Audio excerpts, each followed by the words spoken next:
Chers abonnés, comment préparer la semence du macabo? Comment préparer la semence? Comment la multiplier? Comment la conditionner pour éviter le pourrissement? Et comment donc conditionner cette semence? Tout commence donc par la sélection des bons plants de macabo. Le prélèvement des semences peut se faire à tout moment, que ce soit en saison pluvieuse ou en saison sèche. Mais l'ensemencement, quant à lui, doit se faire de préférence en début de saison pluvieuse. Comme toutes les autres plantes, le macabo aime les sols fertiles. C'est une plante qui aime particulièrement les zones d'ombre et donc se développe sur des terres fraîchement mises en valeur, notamment les terrains en jachère ou les forêts récemment défrichées. Mais restons concentrés sur la préparation et la multiplication des semences, sans oublier leur conditionnement. Commencez donc par arracher les différents plants qui serviront de semences. La taille des dits plants n'est pas importante et le travail minutieux qui va y être effectué consiste donc à nettoyer ces plants, à les découper en suivant une certaine logique. Donc après la récolte, donc, vous procédez par nettoyage, ensuite par découpage, mais selon une technique bien précise. Les techniques consistent donc à repérer les bourgeons par lesquels les semences vont pousser et éviter donc de les détruire. Après extirpation du macabo du sol, on est donc en présence des petites tubercules et des grosses. Les petites tubercules doivent être donc plantées telles quelles et les grosses doivent être découpées pour multiplier donc la semence. Les grosses tubercules doivent donc être découpées selon une technique et traitées grâce à la cendre pour éviter le pourrissement. Et contrairement donc à ces grosses tubercules, les plus petites n'ont pas besoin de traitement particulier.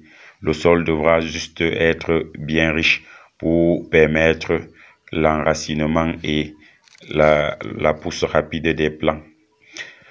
Et pour ce qui est de la technique de découpe, pour une meilleure efficacité, vous pouvez donc regrouper les plants de macabo dans un endroit précis, arrosé pour permettre l'apparition plus claire, plus précise des bourgeons et là permettant donc par là donc une découpe plus facile. Chaque bourgeon, chaque œil représente un jeune plant de macabo qu'il est important de préserver pour donc multiplier les semences.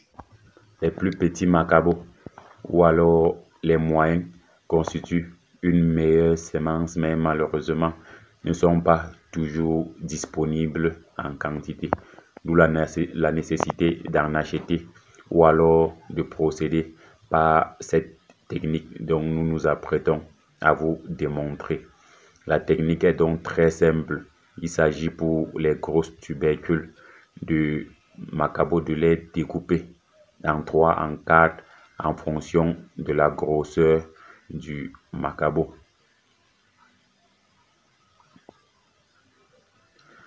Le découpage ne se fait pas au hasard. Il faut bien préciser, il faut bien localiser les œils par lesquels le macabo va bourgeonner et s'arranger à ce que ces œils ne soient pas détruits. Le découpage donc se fait de façon calculée, pas de façon anodine. Une fois découpé, le macabo doit, avant d'être exposé au soleil, doit être mélangé à de la cendre. La cendre joue ici le rôle de déparasitant, de désinfectant, de cicatrisant. Parce que le fait de s'aimer le macabo découpé sans le traiter favorise le pourrissement. Donc il faut d'emblée le traiter une fois qu'on l'a découpé. À défaut, le laisser intact. Mais le fait de s'aimer les gros macabos n'est pas rentable. Parce qu'après un certain nombre d'années, les gros macabos ne sont plus destinés à la semence. Soit on les découpe donc, ou alors on les envoie à la consommation. Donc l'idéal est d'utiliser les macabos moyens ou les plus petits. À défaut donc, découper les gros pour augmenter d'un la semence et de deux la productivité. Il faut aussi noter que ces mesures sont complémentaires à un terrain bien préparé, bien fertile, auquel cas les rendements ne seront pas au rendez-vous. Donc tâchez de bien désinfecter les gros macabos découpés, de les mettre au soleil avant de les planter par la suite, et avec les autres conditions réunies, vous aurez de très bons rendements. Et quand je parle des autres conditions, je parle notamment des soins à apporter aux macabos.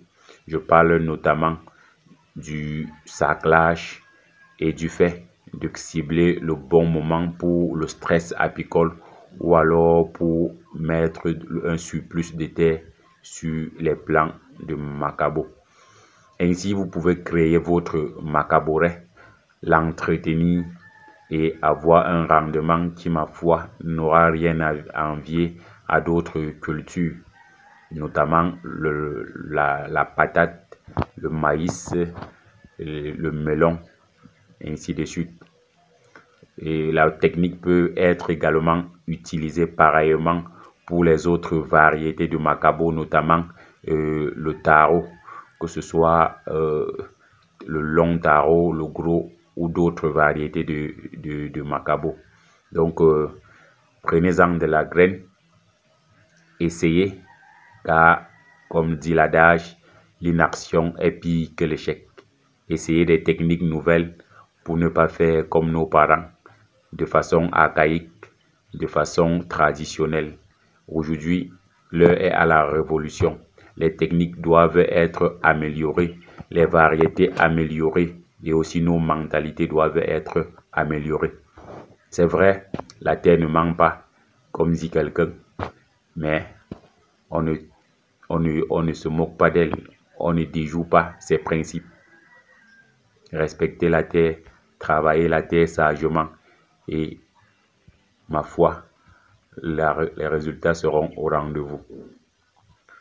Donc voilà nos macabos prêts, notre semence prête. N'oubliez pas, fidèles abonnés, de mettre vos avis et conseils en commentaire pour que je puisse moi-même m'améliorer, car nul n'est détenteur du savoir. Merci d'avoir visionné cette vidéo, chers abonnés. N'oubliez surtout pas que savoir est le point de départ, mais agir fait toute la différence. Confère Agri TV News.